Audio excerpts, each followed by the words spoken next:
Elle était là, dans cette ville, pour quelques jours. On lui avait dit « Change un peu d'horizon, cela te fera du bien. Visite l'Italie ou l'Europe centrale. Tu y trouveras des trésors cachés. » Des proches lui avaient offert un coffret voyage. Elle pouvait choisir parmi de nombreuses destinations. Et elle avait opté pour Dresde. Une amie l'accompagnait. Il pesait sur la ville un ciel de novembre, bas et gris.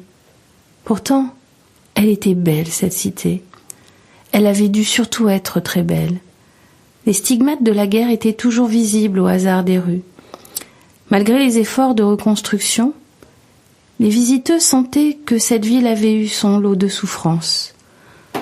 Bombardée comme elle avait été dans les derniers mois de la guerre, elle semblait encore meurtrie. Lors de cette nuit tragique, la ville accueillait des réfugiés, femmes, enfants, vieillards, fuyant l'avancée inéluctable de l'armée ennemie. Une nuit terrible, pendant laquelle furent déversées des tonnes et des tonnes de bombes incendiaires. Il fallait faire plier le pays, l'agenouiller. Qu'il cesse au plus vite les combats, et tant pis si le prix à payer se comptait en civils. Une logique de guerre cynique et cruelle. C'est ce que s'étaient racontés les deux amis. Elle visitait la Gemälde Galerie, et notre personnage s'était arrêté devant un tableau. Elle n'arrivait pas à s'en détacher. Curieux tableau que cette jeune fille lisant une lettre à sa fenêtre. Peinture de Vermeer, dit Vermeer de Delft. Notre visiteuse détaillait cette toile. Une grande table sur laquelle avait été laissée en désordre une corbeille de fruits à la symbolique mystérieuse, de riches tentures, rouges et vertes, et cette fenêtre ouverte qui venait illuminer la jeune fille lisant. Elle semblait tout absorbée par la lettre, yeux baissés, main tenant haut ce courrier, visage impassible tendu vers la missive. Pas de joie, pas de tristesse, une simple et très forte concentration vers ce bout de papier, annonçant peut-être une terrible nouvelle. Une œuvre qui dévoilait l'intimité de la lectrice et qui suggérait son bouleversement. La lettre devait lui annoncer quelque chose qui la bousculait intérieurement. Comme ces fruits éparpillés sur la table, les sentiments se brouillaient certainement en elle.